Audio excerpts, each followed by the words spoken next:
Azia my life as a work-at-home princess. What?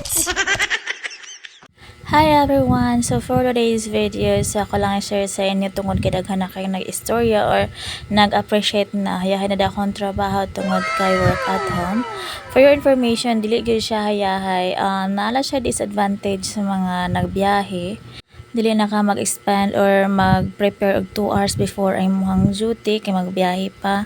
Tapos ang pag-uli pod so the same time mag 2 hours ganon, especially traffic.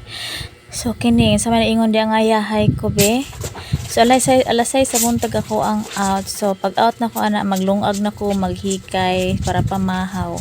Tapos mga alas 7:30 mamahaw na may mga on. Tapos pag humanog pangaon, syempre mahugas ko og plato. Tapos pahuway gamay, tapos mag hot bath, maglimpyo na tutong ko galingon para presko pagkatulog. So everyday gyud na siya nako ginabuhat. So everyday po numata ko og alas 5 sa hapon para mabuhat pa na ako nga ngayon akong buhaton like mga limpyo diri sa balay, manilhig, manarapo, mga range, mga milo sa mga kalat. Inaani akong buhaton taga-adlaw. So unsa may kayahay anak ko no be?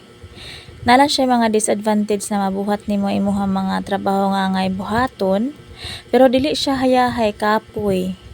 Kay og gusto nimo pahuway tapos napakay-tan-awon nimo nga napakay-trabaho ba nga wala pa nahuman, so kailangan nimo humanon o kasi pagpahuway ana, di ba? So sa ako lang na party po ko ganahan mo pahuway og napay mga kalat akong balay. Porya lang siguro og na ako'y sakit kanang di na ko kaya ilihok, pero og kaya pa kamang kay wala man tay laing gisaligin na to ra man ko galingon. So tungod sa kataas sa tong chismis ug kamarites na humana di kog ligo diha kay na humana man kog lava, humana kog limpyo. So nag-brush teeth na ang person kay mga ilang minuto mo urang-urang ang ulan matupog kog merkado. So before ko mo atog merkado, by the way, magtakang kog lungagan. So daghan ako lungagon karon, upat katakal.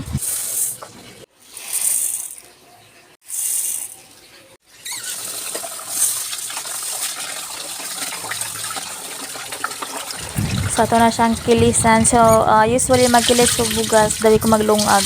Katulog yun ako na siya kilisan. Bisag rice cooker na siya, pero ako gyapon ginagamit ang ato ang mga karaang magic nga sukod pa. By the way, fast forward gikan ako merkado ni palit ko ganang kamatis o talong kay mo na mo sudahanon karong panihapon. So mo pay pag-abot na ko ni bunok ang kusog kay nga ulan.